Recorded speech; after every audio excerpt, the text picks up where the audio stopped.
Article 13 fears that hefty fines and long jail terms will discourage persons from taking up certain jobs at the Guyana Elections Commission, GECOM.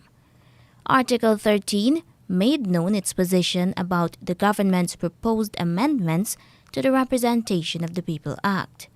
One of them includes a $10 million fine and life imprisonment for the chief elections officer if he commits certain election offenses. But the recently formed civil society organization fears that if these proposals make their way into the law, they can have a chilling effect on the willingness of citizens to serve for a paltry sum as clerks on election day. Already, leader of the Alliance for Change, attorney at law, Kemraj Ramjatan, has said that persons could be scared away from taking up jobs, leaving GECOM to hire persons of a lower caliber. Fugitive Mehul Choksi of India fears that he may be kidnapped again and this time may be taken to Guyana. Earlier this year, he was snatched from Antigua, placed on a boat and taken to Dominica. Being a citizen of Antigua, he fought a legal battle and was eventually allowed to leave Dominica to get medical attention in Antigua. Now he fears that he will be kidnapped and brought to Guyana. But yet I feel very unsafe.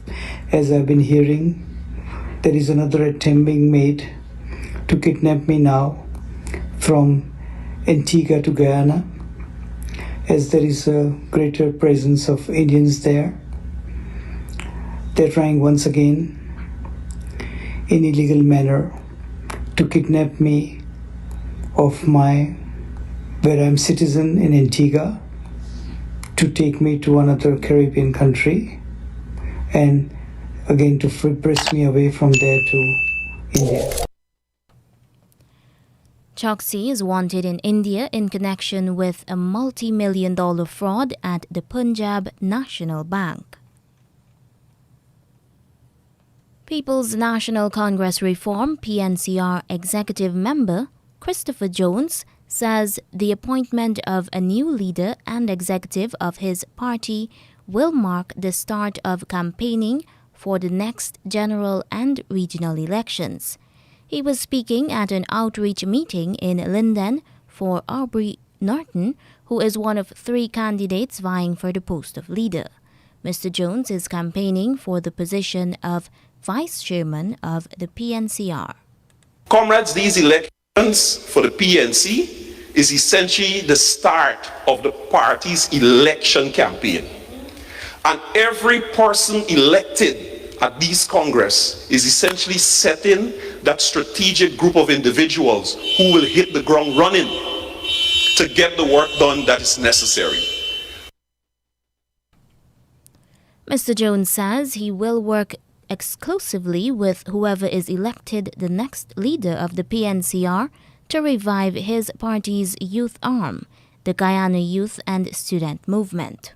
And my intention, once elected as vice chairman, is to work with that committee of which they will point us to every part in every region for us to form GYSN groups. I can make a commitment to you here tonight and the next leader of the party and the leadership of the party that once elected vice chairman, within the first 6 months of 2022, the Guyana Youth and Student Movement will host its biannual Delegates Congress, of which you will have members from all parts of this country. He says this will be crucial for the PNCR to capitalize on the large number of youths. Health Minister Dr. Frank Anthony says 3 complicated surgeries have been performed in Guyana. He says these include the removal of the cancerous part of a liver, the removal of an adrenal gland, and the prevention of a rupture of the aortic artery in the heart. These are all very complicated surgeries, and it's the first time in some instances that we're doing these types of surgeries. So I want to, on behalf of the ministry, extend our congratulations to all the surgeons, the anesthesiologists, the support staff who would have assisted in these very complicated operations, and we look forward to them doing these types of operations more on a routine basis as we see these types of patients. But it just demonstrates that our doctors here, they have the capacity to do very complicated surgeries and be successful. Minister of Health Dr. Frank Anthony. Guyana will be constructing a hospitality institute to train Guyanese for the large number of internationally branded hotels that are being constructed here. Minister of Tourism Unej Walrand says the institute will be built at Ogle, East Coast, Demerara. She explains that this area has been chosen because the Hospitality Institute will be close to the several foreign branded hotels that will be built at Ogle. Several companies have purchased former sugarcane lands to build a number of hotels. The government's Department of Public Information has quoted the tourism minister as saying that the sod has been turned for several branded hotels expected to be completed by 2023 to 2024, which will see an additional 1,000 to 1,200 rooms. And now in regional news. Friends and supporters of Cuba in St. Lucia are calling on the St. Lucia government to move quickly to ensure St. Lucia gets early delivery of Cuba's approved COVID-19 vaccine. The call was made during a special event to mark the 42nd anniversary of the St. Lucia to Cuba Humanistic Solidarity Association. The event was attended by the new Cuban ambassador to St. Lucia, Bernardo Toscano Sardinas.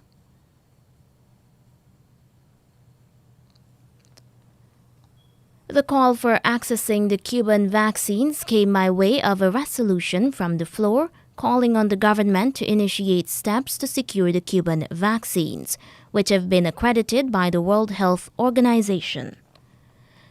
Abdallah, the most popular of Cuba's 5 vacancies, is ready to hit the market, and Havana is now reportedly ready to share the vaccine with the world, starting with its Latin American and Caribbean neighbors. Cuba's President Miguel Diaz-Canel has assured Prime Minister Philip J. Pierre and other leaders of the Conference of Latin American and Caribbean States at their recent Mexico summit in September 2021 that after substantive clinical trials at home, Havana was about to share the vaccines. Cuba's vaccines have been tailored for children and include a nasal spray for those fearful of needles.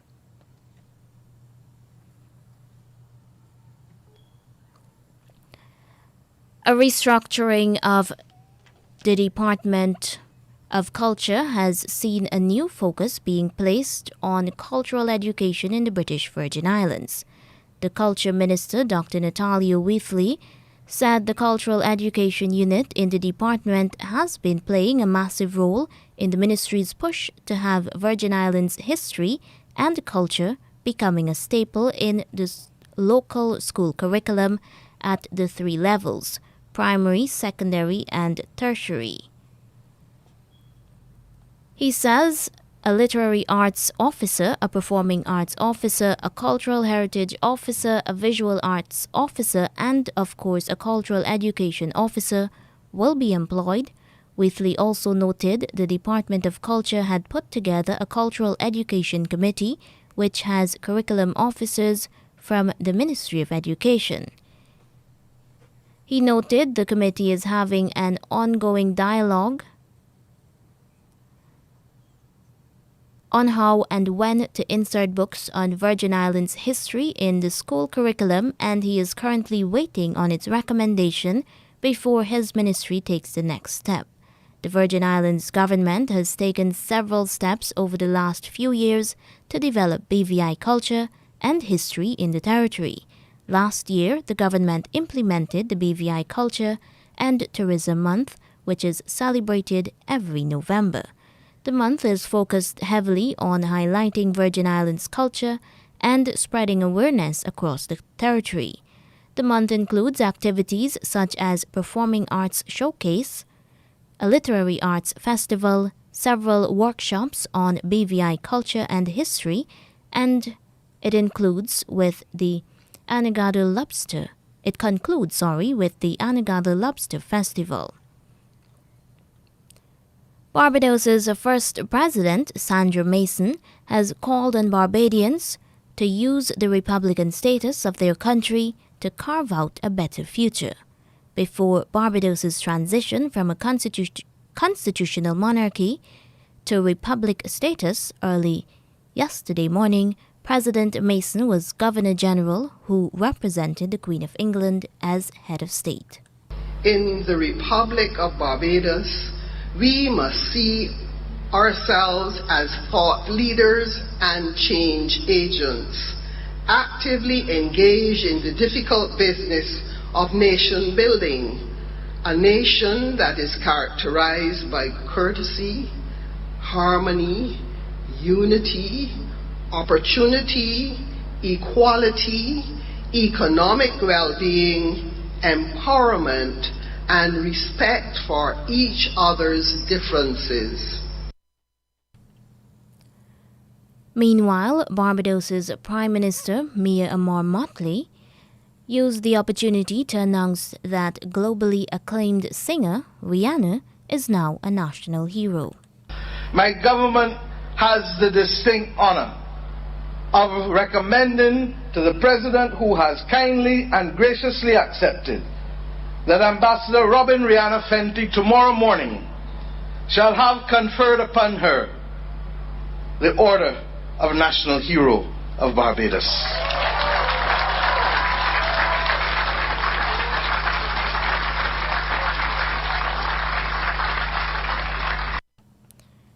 Rihanna's mother is Guyanese and she is the niece of local cultural icon Alan Fenty.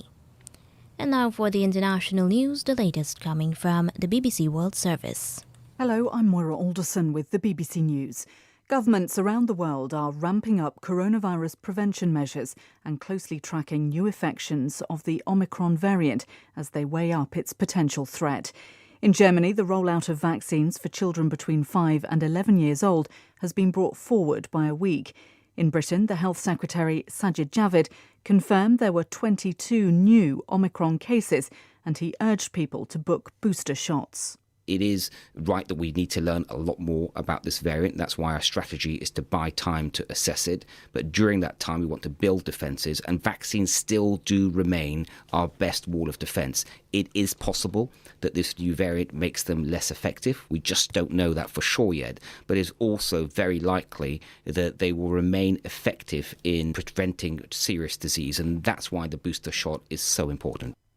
The United States, Japan and Singapore are among the latest countries to tighten travel restrictions to try to contain Omicron.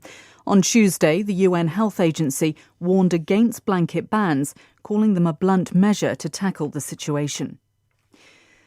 The European Union is presenting its plans for a global investment strategy to rival that of China's successful Belt and Road Initiative. The EU's Global Gateway programme is intended to raise billions of euros to help finance and support infrastructure projects across the world, particularly in developing countries. Here's Jessica Parker. The document will set out concrete ideas on digital, transport, climate and energy schemes. Although the strategy is unlikely to be explicitly framed as a way of countering Chinese influence, it will be regarded by many as part of broader efforts by the West to do just that. The EU has pointedly emphasised it wants to take a values-based approach, but the plans could also be a test of the bloc's ability to flex its muscles on the geopolitical stage. The International Organization for Migration says a record number of people were forced to flee their homes because of conflict and violence in 2020. In its annual report, the IOM said there were 26 million refugees registered last year and a further 55 million were displaced from within their own borders. Imogen Folks reports from Geneva. Afghanistan suffered drought as well as conflict. In Yemen, there was flooding. Ethiopia's Tigray province erupted into violence. In 2020, the number of people fleeing their homes because of war or disaster rose from 31.5 million to over 40 million. But they stayed within their own borders. The IOM report challenges some misconceptions about migrants and refugees. Most refugees stay as close as possible to their home country. Turkey and Pakistan are the world's top refugee hosts. BBC News. The UN Refugee Agency says it's profoundly concerned about Afghans forced to flee the deteriorating situation at home, only to be turned away by neighbouring states. It's urging them to stop deportations and allow Afghans in while their asylum claims are assessed. Afghanistan's economy has collapsed since the Taliban seized power in August. The former US Vice President Mike Pence has called on the Supreme Court to consign to the ash heap of history the landmark Roe v. Wade ruling. It enshrined abortion as a constitutional right nearly 50 years ago. He was speaking ahead of a crucial hearing on a Mississippi law banning abortion after 15 weeks. Vara Lyons is a policy counsel at the American Civil Liberties Union of Mississippi.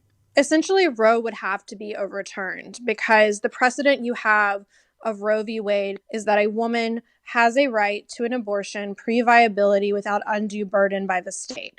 And here you have, this is not just an undue burden, this is an all-out ban of abortions between 15 and 23 to 24 weeks, which is that last window of viability. So you would have to completely upend Roe and Planned Parenthood v. Casey in order for this 15-week rule to stand.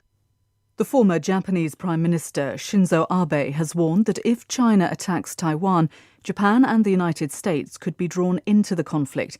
He also said that Beijing would be committing economic suicide if it undertook military action.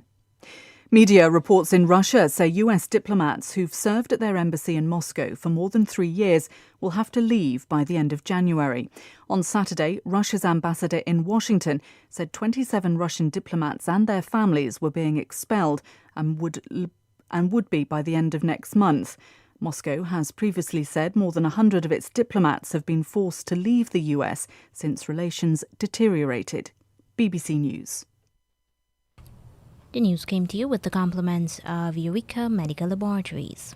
A COVID-19 PCR test is now mandatory for many routine activities, including travel and return-to-work purposes. At Eureka, our trained and experienced staff will ensure confidentiality while your test is conducted in a professional and timely manner, with results in just 48 hours. So the next time you require an efficient and hassle-free PCR COVID-19 test, call 624-8378, 608-8378, or 623-7233 to schedule your appointment. You can also ask about our house call testing service. And now to end the news, here is a recap of the leads. Today is World AIDS Day, and Guyana and the rest of the Caribbean have slipped in its target to end AIDS due to the coronavirus pandemic. The Customs Anti-Narcotics Unit says a shipping container intercepted with bags of cocaine among boxes of rum was not tampered in Guyana. GCOM appears set to appoint a former Deputy Chief Elections Officer as the new Chief Elections Officer. In regional news, a lobby is on in St. Lucia for Cuban COVID vaccines to be used to fight the potentially deadly virus.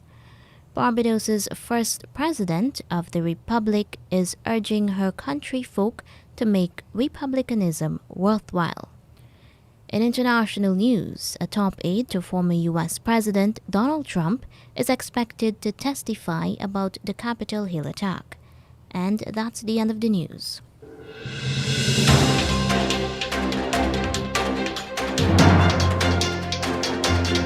This has been the news, compiled in the News Talk Radio Newsroom. For ongoing updates, visit demerarawaves.com, and you can check facebook.com/demwaves and twitter.com/demwaves.